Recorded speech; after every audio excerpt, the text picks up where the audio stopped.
Welcome to the Whole Marketer podcast, where we look at the holistic skills and behaviours, the technical skills, soft and human, leadership skills, and personal understanding that marketers need to grow the brands and businesses of tomorrow. I'm Abby Dixon, your host, author and founder of The Whole Marketer, and director of our marketing capability and transformation consultancy, where we work with passionate marketing leaders to provide the clarity, support, empowerment, and inspiration needed to build successful and fulfilled marketing teams.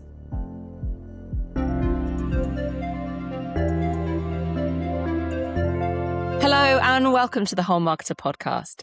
Today's episode is a technical episode. We're going to be discussing marketing effectiveness. And shortly, I'll welcome today's guest, James Hurman, onto the podcast. But before I do, let me tell you why it's so important for us to continue to discuss marketing effectiveness. Marketing effectiveness continues to be a key capability gap for the profession.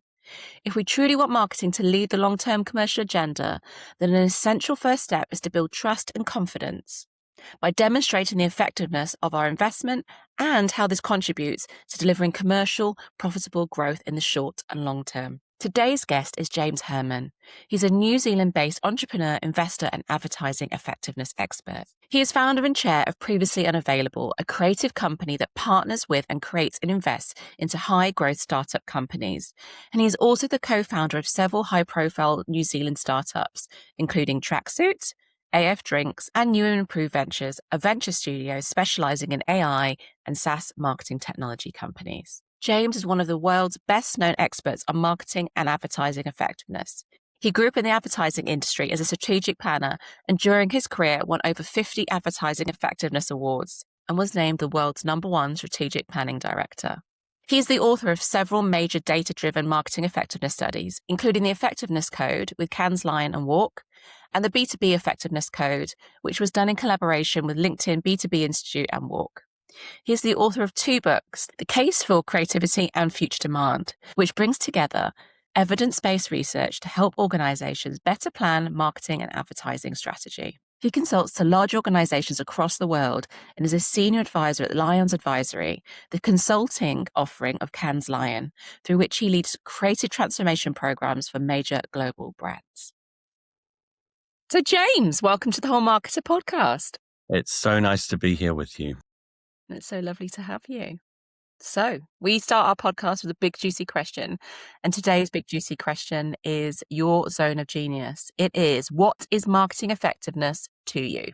I mean, I think it's a couple of things. One thing is it's the outcome, right? It's the outcome of what we do. And if that outcome is growing brands in a commercial sense, so, making them bigger from a volume perspective, larger from a revenue and profit perspective, more well shielded from sort of the, turmoils of the future from that perspective, and making sure that the work that we're doing is contributing to those outcomes and that we're able to kind of measure them and see that contribution.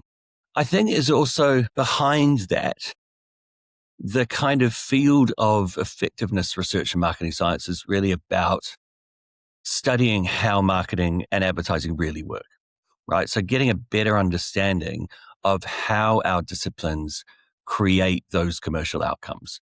And so that's what I've been fascinated with over the past 20 years or so, as have, many others who work in the same field, is really kind of getting a grasp on, right, how do we go from, knowing we ought to be creating strong commercial outcomes for brands to really knowing exactly how we're doing that. And so, that's what effectiveness is to me. And on that point of knowing what we should be doing and doing it, what do you think are the biggest challenges that you see as to, we know as a profession we need to be doing it, but we're not all doing it consistently yet? Why is that? Yeah, I get asked this question quite a lot, actually, and the question is framed in a slightly different way. It's like, now that we've had, we've got 20 years of evidence, the long and the short of it came out in 2013, which is now 13 years ago. How Brands Grow came out around the same time. My book, The Case for Creativity, came out about the same time. If we know all these things and we have known them for so long, then why aren't we doing them? And I think the way that I ask that question is, well, some people are doing them. Let's not forget that. There are lots of brands that we see in competitions like the IPA Effectiveness Awards and the Effies and so forth that really clearly lay out how they've followed the marketing science and effectiveness research advice. and they've put that into action and they've seen amazing results from it. So we can see, in a growing, now a huge number of cases around the world of brands that have put this stuff into practice, and the results have been as predicted. Very good ones. Then you go to, well, there are still a bunch of companies that aren't doing it. And why is that? And it's two issues. So one, it's lack of awareness of the marketing science and effectiveness research. So yes, there is still, particularly still in the US, there's a lot of folks who are unaware of all of this stuff. In your country, the UK, here where I am at the moment, that stuff's pretty well known. Most marketers are pretty aware of, Les Binet and Peter Field and all the work that they've done and those sorts of things. But there is an awareness gap in various other markets. And I think among some younger marketers who have come into marketing in a very performance marketing driven kind of era. So there's definitely an awareness gap that we need to close. And then there's a non-marketing stakeholder question. So what I mean by that is even if the marketer in the organization knows how they ought to be, practicing marketing and advertising, how they should be investing it, how they should be splitting that budget between brand and performance, how they should be using creativity and emotion and these sorts of things. Even if they know those things, they've usually still got to get permission from other non-marketing stakeholders to do those things. And other non-marketing stakeholders tend to have this sort of, they lean towards wanting to spend less and make that spend more efficient. They lean towards wanting to use more rational kind of persuasion and advertising. They lean towards wanting to, do a lot of performance marketing because it appears to be driving very immediate, very visible sales. And why wouldn't we want more of that? And so there's a job that we need to do to educate those folks to sort of almost let us do the work that we know we ought to be doing. And there was a great American marketer, Dara Treseder. She's now CMO of Autodesk. And she said to me a few years ago, James, marketing has not done a very good job of marketing. And it's a beautiful, pithy set of words, but it's also very true, right? We've done often a great job of marketing the brands and the products that are in our care, but we've done not as good a job of marketing our discipline and how it works to non-marketing stakeholders. So those are the two reasons that I think that we are, as an industry, a little bit behind the research and we need to kind of catch up to it. Those are the two things that I suggest we need to do more of. Yeah, I think there is definitely a lack of awareness on the science that is out there. But like you say, not to dismissing those that are aware of it, that are adopting it, that are, allocating and investing at those levels and that are able to demonstrate the effectiveness of their work. But also there is that education piece that needs to happen internally, because what I see happen, it's almost like this is the level of marketing investment I have, A&P spend, and I want more. Without necessarily, I want more because here's the science behind, this is the level that I need to have ESOV and explaining ESOV. And then here's the level that I have and how I'm going to allocate it and why I'm going to do 60-40. And here's how I'm going to measure that. And here's how I'm going to demonstrate the return. And here's how I'm going to attribute the return in the short and the long term. There is an awareness, there is an education, but there is definitely also a skill set requirement of understanding your P&L, understanding the role and the line of A&P and how that inflects everything else on that P&L lines. Setting the KPIs at strategic, tactical and campaign level, making sure the data's in place to do that, knowing how to analyze that data, knowing how to allocate attribution, knowing the studies you need to do to build that evidence pool around that level of investment and what it will deliver back to the business with studies and various other things. I think we know things in pockets. So we know KPIs are a thing. We know allocations are a thing. We know investment levels are a thing, but I don't think we're able to connect all three together. Yeah, that's right. Yeah.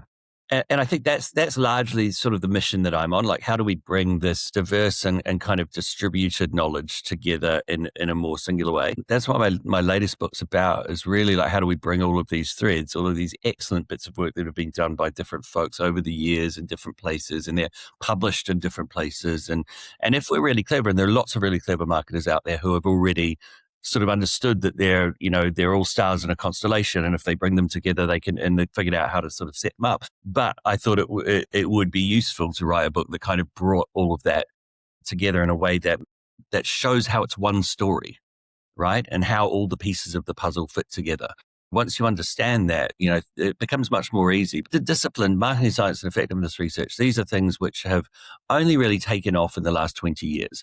Now, that's not to say there wasn't a lot of marketing science being done academically before that period. There was, but it was really hidden away in journals that no one read, frankly. So it wasn't until the last 20 years that we've really brought it out into the open and market as a kind of across at least some of it. And so it's still like, if you think 20 years, it's still quite a nascent discipline, really. Things need longer to kind of really get ingrained into industries. They need a bit longer than that. But we're definitely on the journey, and you're absolutely right, kind of bringing those different strands together and being able to articulate them to the business in a way that makes sense it's often like really challenging.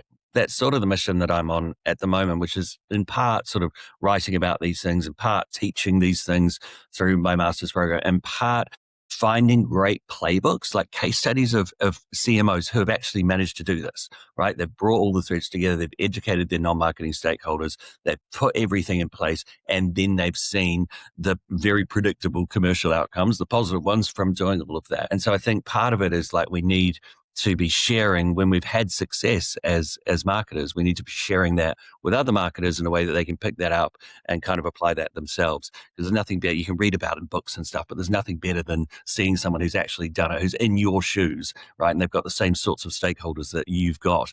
And this is how they've approached that, and this is how they've won those stakeholders over. So I'm trying to get more of those kind of playbooks together from awesome CMOs from companies that have done exactly that. Absolutely brilliant and much needed. And those case studies help with the education and the buy-in as well internally. It's a really great way of demonstrating to other non-marketing stakeholders why we adopt these principles and what they've delivered for other brands as well, to kind of building that trust. Totally. Yeah. An easy way to react to a non-marketing stakeholder who's sort of restricting you is to sort of think they're an idiot or they're an asshole. And I remember when I was writing my first book, The Case for Creativity, and it was really a response to marketers saying to me as an agency person, like, is this creative stuff really, worth it? Should we be chasing like the stuff that wins awards? Should we be trying to be creative? Is that really in the interest of the business? And again, back then in the kind of 2000s, there were lots of folks who were like, just annoyed by that question. And my point of view was, it's actually a really fair question to ask. It's fair enough. The clients are giving us all this money and ask us to spend it wisely. And it's completely fair for them to ask that question. So I wasn't offended by it. I was just like, why don't we try and find an answer? And find an answer that's really rooted in data and really rooted in the kinds of evidence that clients like to see. And so that was that book. And then, the new book, Future Demand, is sort of rooted in that question. Why is brand marketing important, and why is it important to invest into? And these are questions that are more from non-marketing stakeholders, because marketers already sort of innately believe that investing in brand marketing is a good thing to do. But again, I'm going from the non-marketing stakeholders' point of view. It's a fair question for them to ask. They don't know much about marketing. They've been brought up probably all these ideas that they've picked up about how marketing and advertising work from television programs, from old ideas that have hung around the business world for a long time, from all sorts of places. And it's fair enough to say, well, hey, let's find a way of educating them and of sharing what we now know with them in a way that makes sense to them. It's not all in marketing jargon and academic speak. It's in kind of, common language or business language that they can understand. But I think we're being asked a fair question as the industry, and we should seek to answer that question in a way that really works. Definitely. And we're going to get to your book and why you've written it in a little while. But I just wanted to just highlight that point that you made there around, as marketers, we know it's important to invest in the brand for the long term, because I'm also seeing lots of marketers selecting, performance or digital channels as almost maybe a step in the direction of demonstrating effectiveness, because they've been able to through the analytics, and maybe easier to explain to an internal audiences because you can demonstrate the ROI. And I know that the performance trap is something that you're also seeing. Tell me what you're seeing. Tell me what you think's fueling it. Yeah, well, to actually go back a step from that, it's interesting because what we're seeing now in the world of kind of larger brands is exactly what I was seeing about 5 or 6 years ago in the world of startup brands. So startup brands are sort of notorious for starting up, starting with a bit of a bang, growing really, really fast, and then plateauing out. Their growth sort of stalls. It usually happens around year 3. They have these great first couple of years, and they're using a lot of performance marketing, a lot of the digital platforms, they're using that and they're using it really well. And it's working really, really well. And then all of a sudden, sort of things plateau out. Customers become harder to find. They become more expensive to acquire. And the whole sort of, business model gets a bit threatened because it's predicated on quite low cost of acquisition. So that's where the sort of, part of this future demand journey really started, was that plateauing effect. And what's interesting, there are a few surveys done at the end of last year, a few big sort of surveys of marketers. 75% of marketers are seeing diminishing returns on their performance spend, right? So we are seeing that same plateauing effect, that same growth and then plateau play out in these large organizations or large brands in just the same way it was on a much smaller scale for the startup brands. So, we've been basically using performance marketing in larger organizations. We've been seeing amazing results from that. And now we're starting to see those results plateau out. And what do we do about that? And so really the performance trap is the idea that firstly, we live in a world where we love a short-term result. We love a very immediate, visible, measurable result. And so we tend to say, why don't we shift as much of our budget as possible into the activities that drive that? Because we can see that showing up and we don't really know if this brand stuff works and it might not be working. So shouldn't we sort of divert all of our funds into performance spend? Which again, at face value is kind of quite a logical, fair thing to understand why people want to do that. The issue that you don't see is what brand spend is doing is it's sort of maintaining your baseline sales, and B, it's bringing new future customers into the business. Now, those things don't show up immediately in the performance data and in your sales data and those sorts of things. So while we're doing a great job of driving those immediate sales, what's actually happening in the background that we can't really see is that those other important things are eroding. Our base sales are actually going down a little bit. We're not biasing future customers towards our brand. So although we're converting we're harvesting the customers that are in market in a really efficient way, actually, if our baseline is going down, we could be still sort of driving all sorts of lovely spikes from our performance marketing. And actually the whole business is going backwards, even though the performance dashboard all look green, right? All the bits look green. So that's what I mean by the performance trap, the idea that we get kind of trapped into this behavior, which definitely does drive a lot of visible immediate sales, but actually means that we're moving backwards.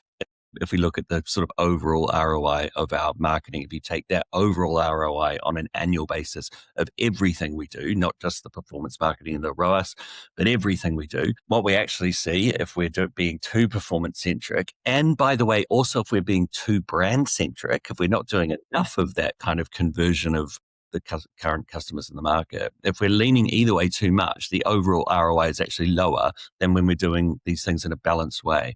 So that's what I mean by the performance trap, the sort of invisible outcomes of leaning too hard on the stuff that produces immediate, measurable, visible outcomes. And you're right. I can sit here as a marketer thinking, yes, I've been given this limited budget and we want to make a case for higher investment levels that allow us to do long and short and to invest in the brand in the way that we know we should. However, building that confidence internally, just showing that isolated picture of you gave us this level of investment, or we have this level of investment and this is what it's returned, does help build trust. But as you say, if we then aggregate that into the total holistic picture, then maybe it's not as pretty. And so we don't share that. And so we don't do the true education. And I can see the pros and cons for each, short-term performance is important, particularly in some competitive markets, but it's also making that case for that long-term piece as well. Yeah, it's tricky because like you say, there's a, psychological pull toward like, I've got this budget and I want to show the rest of the business that it's working really well. I want to look like a hero. And there's also the sort of push from the other direction from the rest of the business going, we need to see results today. So it puts marketers in a slightly tricky position. So here's where at the moment I'm working on this really interesting study with Google and the Financial Times, and we're working with CFOs. And part of the counsel to CFOs is, look, you've got to be looking at marketing from sort of an annualized total ROI point of view. So, that's the most important thing that you ought to have your eyes over as a CFO, is how much are you getting back from marketing, from all of marketing on an annual basis. And so once we do that, then it becomes less about what's the ROAS on this specific activity we're pursuing this week, and more about what's the contribution of that activity to the best possible ROI over a year. So from the rest of the business needs to be a little bit different. They need to be holding marketing to a slightly different account. And then the pull side of things, so what I want to achieve as a marketer, even if it's lots of stuff going around, CMOs are in the job for only 18 months anymore and blah, blah, blah. I don't know if that's actually true, by the way, but the rhetoric is that, why would someone bother to build the brand if they're only going to be in the job for 2 years and they're not going to see the benefits of doing that, yada, yada, yada. And my response to that is, if we look at the data, if you do the right things, the results are going to start appearing in 3 to 6 months, and they're definitely going to be there by the time you leave your job in 18 months' time. So here's a question for you. Do you want to leave your job looking good or not looking good? Because if at the start of your 18-month tenure, you do all the stuff that makes you look like a star in the first 3 months because you pour everything into performance, then good on you. Yeah, you'll look great in that first 3 months. But by month 18, when you leave, the results are not going to be good. You're going to have made life really difficult for yourself in the last sort of 3 to 6 months of your job. Whereas if you do the right things at the front, yeah, sure, you might not look like such a star, but when you leave at month 18, you're going to look really good, right? You're going to look like you've really grown the business, and your market value as a marketer is going to be higher because of that. So my encouragement to marketers who do think they're only going to stay in a job for a short amount of time is, you should be doing the things that are going to make you look like a hero when you leave that job, and not the things that are just going to make you look good now. I think that's the much better thing to do. Even better is to sort of commit to staying in a role for 4 to 5 years. It's not that long, guys. It's not that long. And you can make a massive difference to a business in that sort of time period. So I think we should be thinking about, slightly longer tenures as marketers, especially if we're marketing leaders, as opposed to just sort of working in marketing. Definitely. And that legacy that you want to leave behind.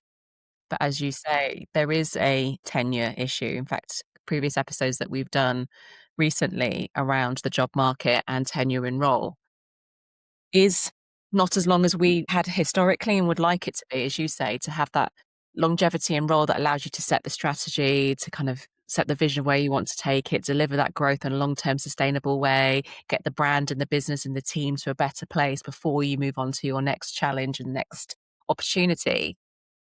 But tenure is short, and with the job market being the way it is, with less senior roles out there and the changing dynamics of those roles, I think a lot of people are nervous. They're almost like, let get some quick wins under my belt. And I can see how performance marketing plays into that. But as you say, if you want to leave it better and be a hero later, then you really have to have that confidence and belief in investing in the right way and allocating in the right way, and the rewards will come later. Totally. And if you're a CMO, I mean, I deal now I'm getting on in years, mostly with CMO level people. If you're a CMO, all the best CMOs and the most sort of respected CMOs, if you look at folks like, whether it's Mark Pritchard or Jim Stengel from the P&G world, if it's Fernando Machado, if it's Brent Smart down in Telstra in Australia, if you look at all of these kind of like amazing CMOs, Laura Jones, who I've been spending a lot of time with at Instacart, they all stay in the role for kind of 4 to 5 years at least, right? To really make really, really do a good job. And at the start of that journey, they're doing a lot of foundation setting. They're not jumping straight to how do I look good. In fact, in the case of Brent Smarts, he was CMO at Telstra, which is Australia's largest telecommunications company. It's a bit like the BT of Australia. And he was CMO there for the last 4 years. He's just finished. But at the start of that journey, he did a couple of really interesting things. One was he said to the CEO that hired him, he explained who they were hiring, that what he was going to come in and do. He was going to come in and he was going to really change the agenda of marketing. He was going to move the mix of performance to brand. He was going to do a lot more creative work. He was very clear that, look, in the first 6 months, you're not going to see the results from that start to play out just yet. And I'm going to do a bunch of stuff which is quite creative and is going to make people feel a bit nervous. And so just if you want to hire me, please buy into doing those things, right? And so that sort of set a foundation in a way that they were kind of braced already for, okay, we're going on a bit of a journey with this guy. He obviously delivers. He's done an amazing job in previous roles.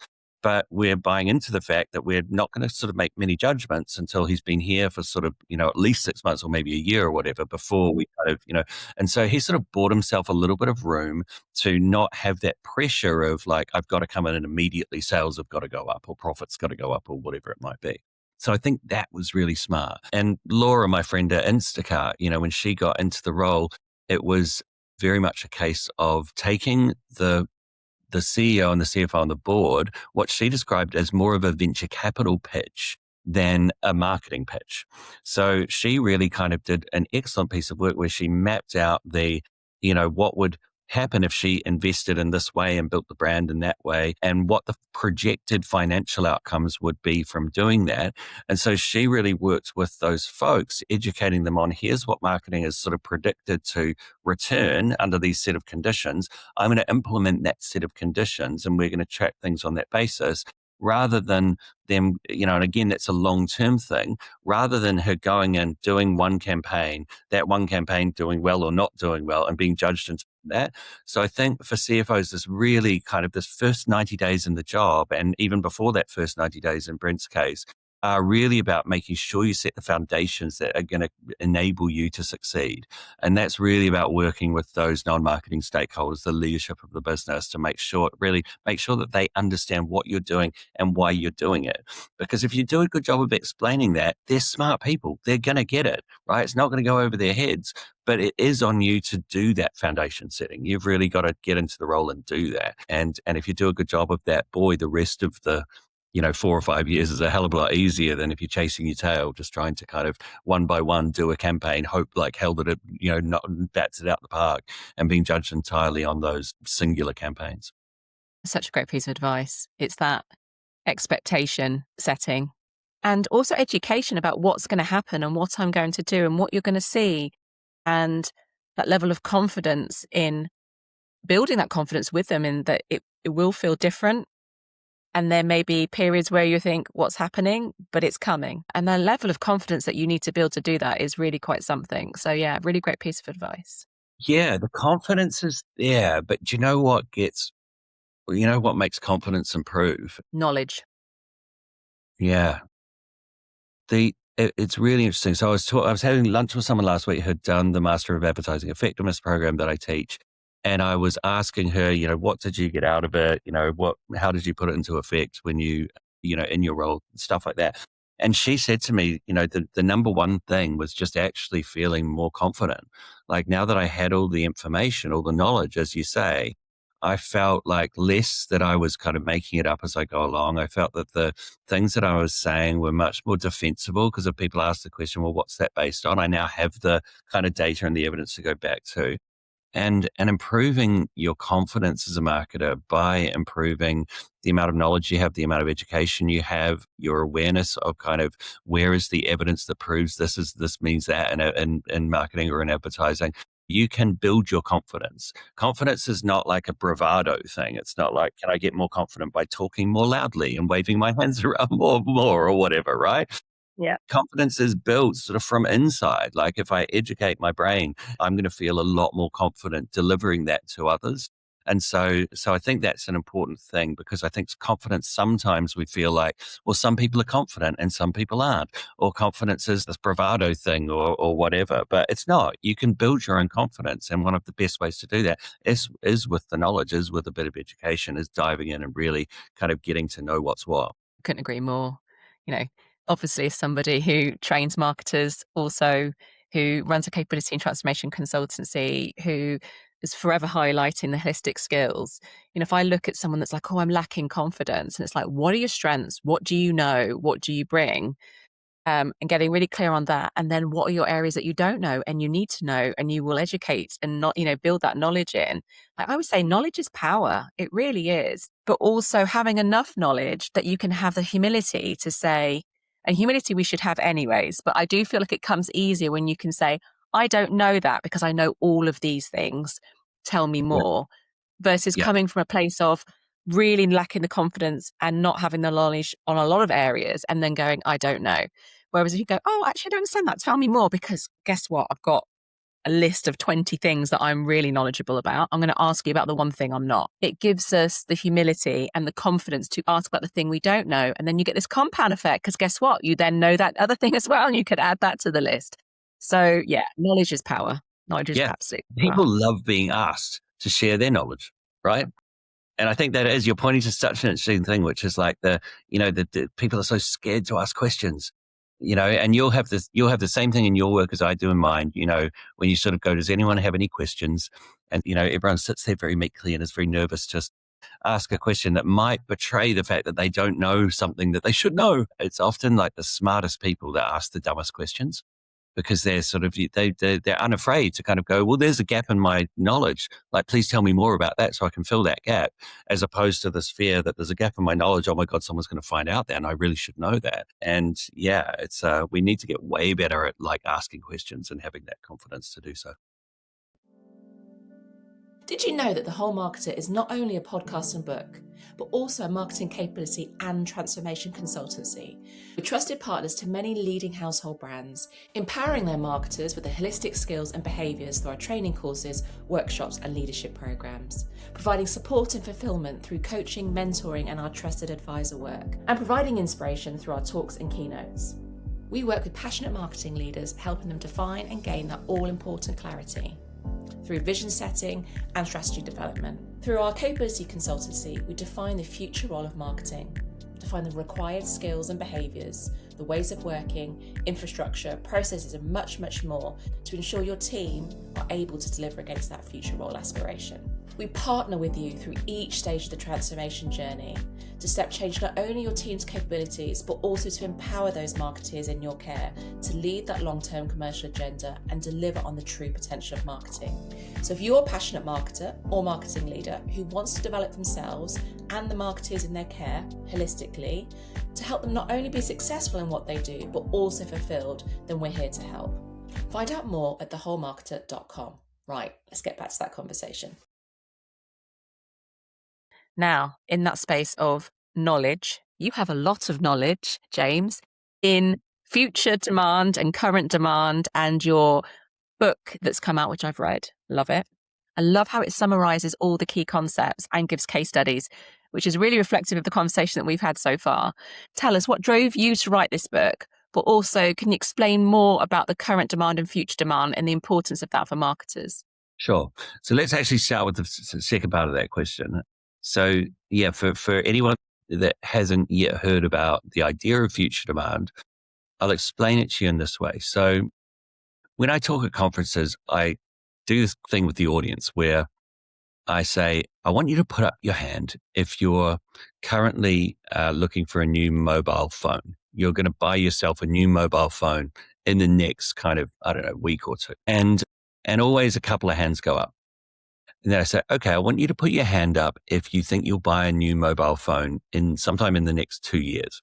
And everyone's hands go up. And I do that as a simple illustration of this really basic point about how markets work. In any market, there are two types of demand, right? So there's what I call current demand, which is that small group of people that put their hands up to say, yes, I'm going to buy a new mobile phone in the next 2 weeks. And there's what I call future demand, which is all of the people that aren't yet in the market, but they're definitely going to come into the market at some point in the near future, right? All markets work in this way, a small amount of current demand and a large amount of future demand. And this is really important for us to know as marketers, because we've got a job to do with both of those audiences. It's actually quite a different job to do, right? Current demand, the people that are in the market, those two people with their hands up, we want as a brand to work as hard as possible to make sure they choose us and not someone else. So that's one important part of marketing. With that much larger group, they're not going to buy from us right now, right? It doesn't matter how good our ad is. Someone that's just bought a new mobile phone and isn't going to buy a new one for a couple of years, like they're not going to rush out and buy our phone. But we've still got a job to do with them. And that job is really kind of warming them up. It's making them familiar with and feel kind of emotionally positive toward our brand, so that when they do come into market, they remember us, they gravitate towards us, and they end up choosing us or responding to the, performance marketing or the promotions that we're doing. And so that's really what the book is about. How do we do those two jobs very well? And how do we get out of this sort of mental model that we've held, I think, for, over 100 years now, this idea that advertising causes sales by persuading people to buy things. Now that sounds logical, it sounds sensible, but actually it doesn't work in that way, right? Advertising doesn't actually cause people to go out and buy things, but advertising definitely does ensure that brands win a greater share of the sales that happen in their market. And it does that by firstly warming people up, biasing them towards our brand with the brand marketing that we do, and then by converting those people as they come into market with the performance marketing that we do. So that's fundamentally what the book's about. And why did I do this? If we go back to, it was about 2020 or 2021, and I was having a conversation with the folks at Walk, and David Tiltman and I were talking about, how in this particular case, e-commerce retailers sort of a big thing that sprung up in the 2010s with creation of new companies in that space. Not particularly brand friendly. They use digital marketing. They use kind of social media marketing. They sort of grew in that way. They were pretty resistant to this idea of brand. And David was saying to me, how could we find a better way of sort of describing what brand is so that these folks kind of understand it more? And it really came out of that conversation. And for me, I was sort of looking at the e-commerce retailers. I was looking at the startups that we invest in our company back home, and looking at, why these companies kind of could grow really quickly. Using digital and social and performance marketing, but then they always seem to plateau off. And the result of the thinking was, well, there's only ever a certain amount of people in market at any given point in time. And once we exhaust those people, conversion marketing can't really work with with demand that doesn't exist, right? We can't convert demand if that demand doesn't exist in the first place. And so then there was this idea of, well, how do we lift the ceiling of that demand for brands? And that's by making sure that the people that are coming into the market over time are really familiar with that brand and more biased towards it, more likely to buy from it. So that's where the thinking sort of came from. And then as the thinking developed, it became very clear that framework wasn't useful just for e-commerce retailers or startups, but it was it was universally useful for even the largest brands. And so what I've kind of tried to do, and what I felt that I landed on sort of over the last 5 years, was a framework that is very easy for marketers and non-marketing stakeholders to understand.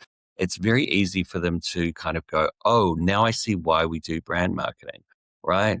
Brand marketing is making people who will come into the market later feel more familiar with and more positive towards our brand. So when they do come into market, they gravitate towards us and they spend more money with us. That's basically the argument for brand marketing, but just put in a different sort of more engineering-like or finance-like terms of current and future demand. And I found that really resonated, even with, like, I talk to engineers or finance folks or legal people or whatever, and they'd often say, wow, for the first time, I kind of get what marketing is and how it works and why we do it. So what I'm really trying to do with the book and with everything around the book is introduce a mental model to the industry, which marketers can get behind, non-marketers can really easily understand and also get behind, so that we end up building better brands and have, a much less fractious time kind of doing it together. Yeah. And your book definitely does that. When I first started reading, I was like, oh, it's a long and short on here's Byron Shaw principles. And it's like actually really easy way of kind of, these are the principles. This is the case study about how it's been applied. Yeah. And all in one place. So yeah. You know what? I met last week in Cannes, I got to meet Brian Cox, the physicist. Yes.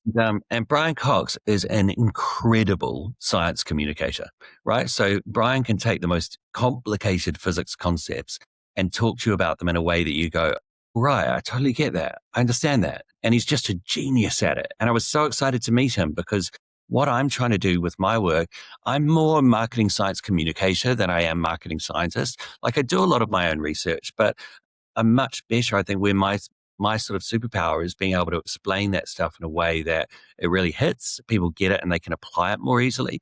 And so all of that stuff, the work the Ehrenberg Bass Institute's done, the work that the IPA's done, the work that so many others have done, brilliant. I don't want to redo that or challenge that in any way. It's all right. But explaining it in a way that's really useful and really applicable in the marketing world is something that I don't think has been done today, right? It's been the scientist doing the science rather than a science communicator like me coming in and saying, guys, there's this amazing science that these people have done. Now, here's how to think about it in a way that makes total sense. You can explain it to others and you can just apply it immediately to the brand that you're building. Which addresses all those issues that we talked about earlier, wasn't it? The awareness, the understanding, the education, and then starting with the application of it. That's right. So let's talk about applications. So there's a few things in your book that I have questions on. So as I always say, James, #marketing geek, sorry, not sorry. Massive advocate that knowledge is power, reading marketing books on the Sun Lounger. So yours wasn't quite on the Sun Lounger, but I have some questions. So in your book, you outlined that brands roughly spend their budget with half on brand building and half on performance. They actually achieve significantly higher ROI than those that heavily kind of rely on either or. Tell us more about the evidence that marketers that are listening can leverage and kind of go to straight away to help present this as a business case in their business. Sure. We've made a lot of gains in the last couple of years on this. So if we go back to, the long and the short of it, 60/40, that idea that budget split produces the best overall gain. So that was one study done by Liz and Peter on one particular data set of the IPA's data. It was awesome, but there were a lot of questions around it. Like, okay, well, that was done in 2013 before the internet, well, not before the internet, but before performance marketing really took off and became the thing it has become. And it was also, mostly UK data, a little bit of international data, but mostly UK data. Does that really hold if I'm building a brand in the United States, or if I'm building a brand in France or whatever, is it really representative of my market? And hasn't the whole world of marketing changed since then? It's become a totally different thing. Now we have AI and we have all the wonders of the digital world. And so what was really interesting to find is last year, there were a couple of big studies. So Google did a big study called the Effectiveness Equation. They were able to look at the same sort of data. So overall marketing ROI, which is everything the marketing, all of the marketing and advertising for the year, all of the incremental revenue it brought in. And then they were able to look at the split between performance and brand. And they produced almost exactly the same outcome as the IPA data set. So they've got this lovely curve which shows that in the middle, the ROI is highest when the companies spend about half and half on brand and performance, and the ROI goes down if you lean in either direction. Analytic Partners, big sort of US-based econometric company, they also did a very big study last year. They looked at the incremental revenue growth performance of thousands of companies in their data set. They looked at the companies that spent about half and half on brand and performance versus the ones that spent 70% on performance or all on performance. And they saw that the overall incremental revenue growth for those companies that spent about half and half was much higher than the ones that were leaning into or almost entirely performance marketing. So we've got two very fresh data points, not from big UK FMCG companies, but from, e-commerce retailers right around the world, from all sorts of brands and all sorts of categories right around the world. We find exactly the same thing. Not quite 60/40, but like 60/40, the point there is it's a balance, right? And so they found about 50/50. If we go, but what most people don't know is if we go right back to 1992, there was a guy called Peter Kim in New York City. He was a VP at JWT. And he had a big data set called the PIMS database in the US, big database of US marketers. He did the same thing way back then, very seminal piece of work. And he looked at the overall ROI again and the split between advertising and promotion, because back then we called it advertising and promotion, not brand and performance, but old language for the same basic concepts. And he again found the ones that were leaning too much into promotion, they were doing too much of the short-term stuff, had a significantly lower ROI than those that were spending about half and half on advertising and promotion or brand and performance. So now we've got these 4 data points from 1992, 2013, 2025. And they all line up. They all say exactly the same thing. We have no data points anywhere that show that leaning hard into either brand or performance produces a better ROI, right? There are no studies that show that. So we've got 4 excellent data points that show that it's the balance that is really important. And so I think it's becoming pretty settled that if we want to drive the highest overall ROI, it's all about how we balance performance and brand. It's not about how we choose one or other and lean into those things. And so for me, I kind of start the book in that place because for me, that's fascinating. And I go, why? Why are brand and performance such awesome tools on their own, but when you put them together in balance, they are greater than the sum of their parts? What is this relationship that the two have? How do we understand that better? And that is a really important point to land, which is it is the sum is greater than the parts. It is that consolidated together, the ROI is greater. And getting those data points that allow you to educate and explain that internally, for sure. On that point of data points, we can only track and measure what we gather data in. And for me, I also see that as one of the issues as to why some businesses aren't able to kind of demonstrate the effectiveness of their work, because they are maybe measuring campaigns, or at least the efficiency of their campaigns, or they're measuring some of the key metrics and not how that delivers to strategic objectives, not how this ultimately attributes to commercial objectives. What are you seeing, and what advice would you give to marketers on kind of building that measurement framework that really demonstrates that? Yeah, you've got to have a sort of metric stack, really, right? So, a good marketer should be measuring at sort of three levels, right? The first level, the bottom level, being campaign metrics. So, okay, are our campaigns, are they reaching people, right? Do people notice them? Do people enjoy watching them? Do people remember them? Do people talk about them? Do the media write about them? All of those sorts of metrics that tell us like the advertising that we're putting into the market is not just being ignored, right? And lots of advertising, frankly, is just ignored. And so are we crossing that barrier? We're actually putting something into the world that's being noticed, hopefully being enjoyed and remembered and kind of talked about. And we should be measuring that stuff.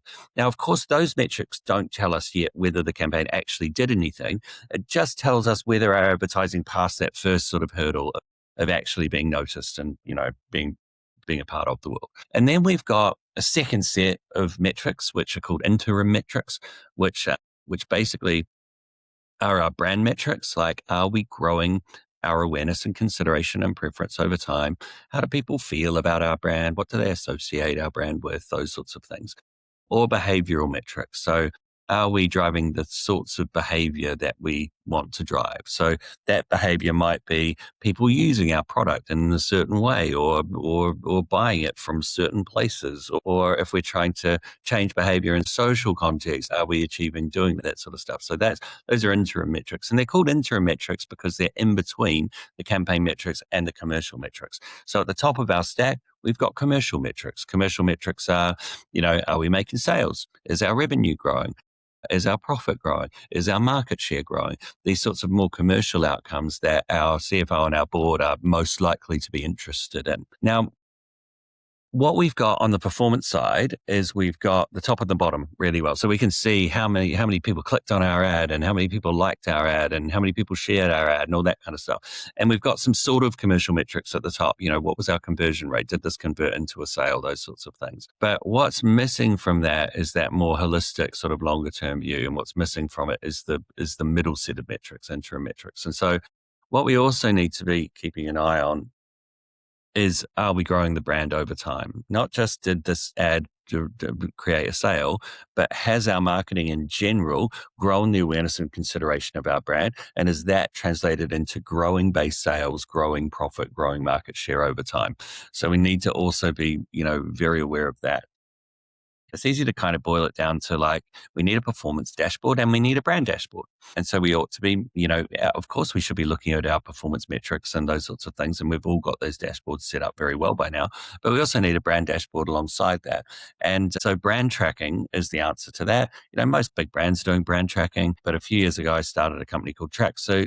Our sort of main goal was, how do we make brand tracking much, much, much less expensive, so that more brands, any brand, big or small, can kind of get into it, and they can understand how are they growing their awareness and consideration and preference over time. And so it's about the 10th of a cost of, a big market research agency doing your brand tracking studies. And it's also more of an always on digital dashboard. So it can sit alongside your performance dashboard and talk to you in the same language of that dashboard. So we ought to have those two dashboards in place. We ought to be tracking those things over time, and they ought to be laddering up to better overall commercial outcomes, rather than just looking at one or other. Love that. The metric stack and the importance of having that. And I do also really love the Tracksuit interface, because not only is it easily accessible, affordable, It's actually really easy to use, and almost that point about sharing and educating, you literally can drop it straight into slides to share with your stakeholders as well. So shout out to Tracksuit. So thank you so much for your time so far. We have talked about marketing effectiveness. We have talked about performance marketing and brand marketing and the split and the importance of education, the importance of education for knowledge, but also educating internally. We've talked about the importance of kind of setting the expectations with stakeholders and the journey we're going to go on to deliver that long-term, consolidated, improved ROI for the business. And we got to hear about future demand and current demand in that simplified way. We always finish the podcast, James, with the following question.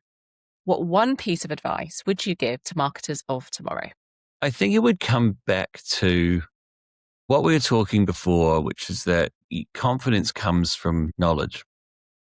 That there's now so much knowledge out there. When I started in advertising, we didn't really know how advertising worked. We just, we ran at it, and we often did a great job of it, and sometimes we didn't.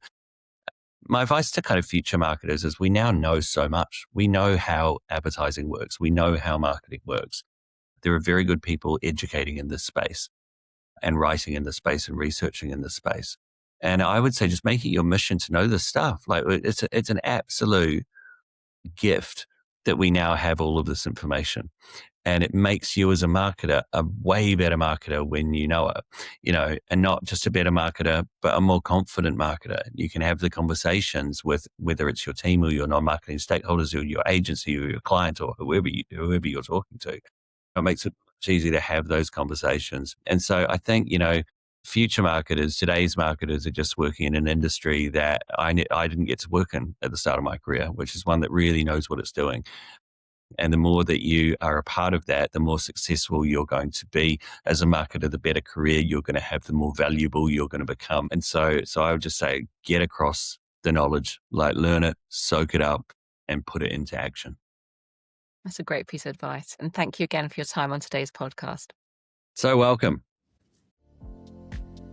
Thank you for tuning into the Whole Marketer podcast. If you've enjoyed this episode, please do like, follow, and share with others in our marketing community so that we can create a wave of whole marketers who are successful, fulfilled in their careers and lives as a whole. To further inspire you on latest thinking, marketing approaches, and technical skills, we have plenty of free resources on our website. To download these, simply visit the resources page on the Whole Marketer website. Plus, you'll also find a full range of our services that outline how we partner with marketing leaders to build teams of successful and fulfilled marketers who are supported and empowered to grow the brands and businesses of tomorrow, to lead the long-term commercial agenda, and deliver on the true potential of marketing.